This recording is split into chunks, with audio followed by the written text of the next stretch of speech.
Bismillahirrohmanirrohim. Alloh taologa hamd va sanolarimiz, payg'ambarimiz Muhammad Mustafoga salovat va salomlarimiz bo'lsin. Assalomu alaykum va rahmatullohi va barakatuh. Muhtaram azizlar, Alloh taolo siz va bizlarni bu dunyoga yaxshi amallarni ko'paytirishlik uchun, savob amallarimizni ziyoda qilmoqlik uchun va bu amallarimiz kitobga yozilib, ertaga tarozida tortilganda og'ir kelsa-yu, buni mukofotiga jannatga kirsak degan orzu bilan kelganmiz. Mana shu maqsadda Alloh bizni yuborgan. Hammamiz bir imtihondamiz azizlar. Shuning uchun har doim o'ylab yuramiz, nima qilsak ekan? Qanday qilsak amalimiz ko'p bo'lar ekan? Zero daftarimizga yozilayotgan savoblarimiz juda ham oz-ku. Ertaga taroziga qo'yilganda og'ir kelmasa-chi?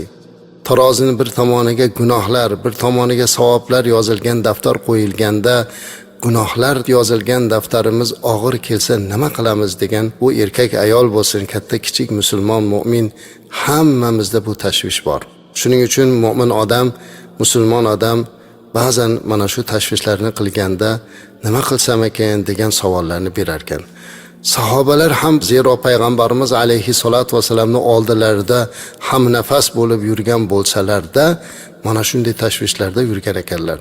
Payg'ambarimiz alayhi salatu vassalam sahobalardan birlariga ajib bir kalimani o'rgatgan ekan.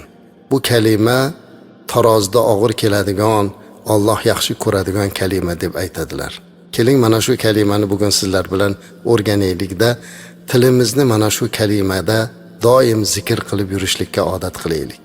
Payg'ambarimiz alayhisalom aytadilarki: "Kalimatani khafifatani alal lisan, thaqilatani fil mizan, habibatani ilar rahman, subhanallohi va bihamdihi, subhanallohil azim."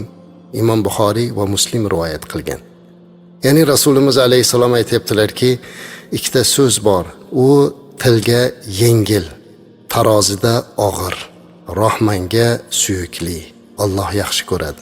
Bu qaysi ikkita kalima desa, subhanallohi bihamdihi, subhanallohil azim debdilar. Mana shu ikkala kalima aytilishga juda ham oson. Qarang, subhanallohi va bihamdihi, subhanallohil azim. Subhanalloh degani Allohni har qanday nuqsondan poklab eslamoqlik. Ya'ni Alloh har qanday nuqsondan pok deyapmiz. Va bihamdihi, Alloh taologa hamdlar, shukrlar bilan eslanyapti. Subhanallohil azim, ya'ni ulug' bo'lgan zot Alloh pokdir. Mana shu kalima, qisqagina kalimani Rasulimiz alayhi salatu vasallam o'rgatdilarda aytdilar. Mana shu kalima aytilishga oson, ammo tarozida og'ir dedilar. Qarang, tashvishimiz bor-ku, tarozida og'ir kelsa edi deb. Mana shu kalima taroziga ikki kalima bo'lsa ham juda og'ir bo'lib tushar ekan. Agarki buni rostdan qalbimiz bilan aytsak. Shuning uchun juda ko'pchilik bizdan so'raydi, nimalarni aytib yursam?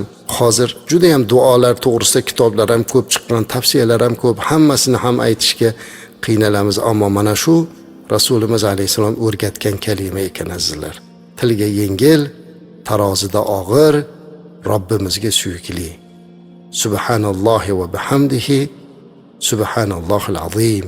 Ibn Umar radhiyallohu anhu sahobalarning zikrini tilidan tushirmasligini aytadilar. Sahobalar namozdan keyin ham, sahar paytida, uyda, bozorda, hatto savdo molini ushlab turganda ham tillaridan subhanallohi va bihamdihi, subhanallohil azim degan kalimani qo'ymagan ekanlar. Tarozida og'ir kelishini eshitganlarda, shuning uchun ham biz bugun buni ko'p aytishimiz kerak. Bugun juda ham shoshqin hayotdamiz azizlar.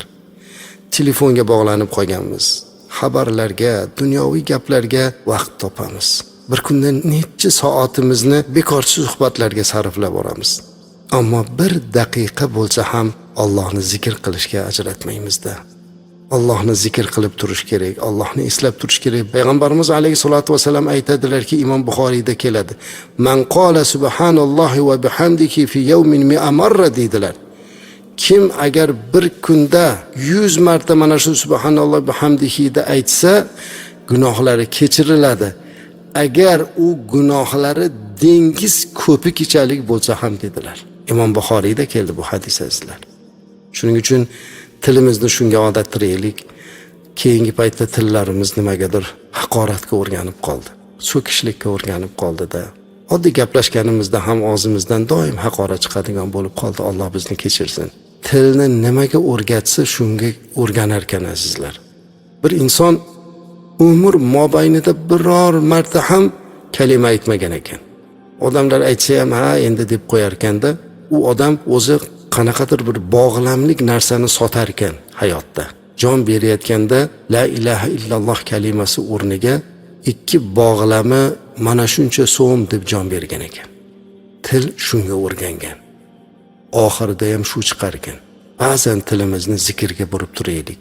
Bu mana shu zikrning eng osoni, tarozida og'ir keladigani, gunohlarimizni ketkizishga sababchi bo'ladigani sahih hadisdan olingan mana bu zikrni siz azizlarga in'om qildik. Birgalashib eslamoqlik uchun. Bu 2 kalimaki tilga yengil, tarozida og'ir, Robbimizga suyukli. Subhanallohi va bihamdihi, subhanallohil azim. Alloh tilimizni zikrda bardavom qilsin.